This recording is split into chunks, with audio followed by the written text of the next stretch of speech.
আজ শিং মাছের পাতুরি রেসিপি নিয়ে আনলাম। এইভাবে পাতুরি মানে পাতায় না, এমনি কড়াইতে আমরা খাই। এরকম গরম দিনে শিং মাছ এগুলো বাজারে একটু সস্তা পাওয়া যায়। জিওল মাছও খাই, কিন্তু এইভাবেও আমরা রান্না করে খাই।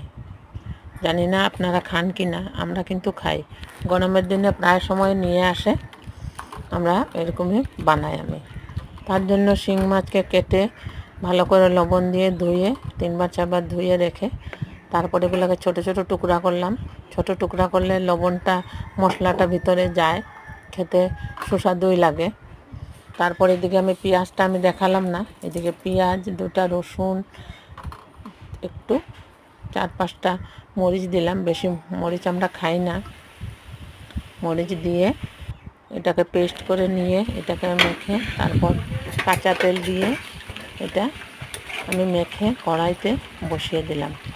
কড়াইতে ঢাকনা দিয়ে বসিয়ে দিয়ে 2-3 বার এভাবে আমি দেখলাম হয়েছে কিনা। তারপর আমরা নাগা ধনিয়া বলি, এটা এরকম মাছ পাতুরিতে দিলে খুব টেস্টি হয়।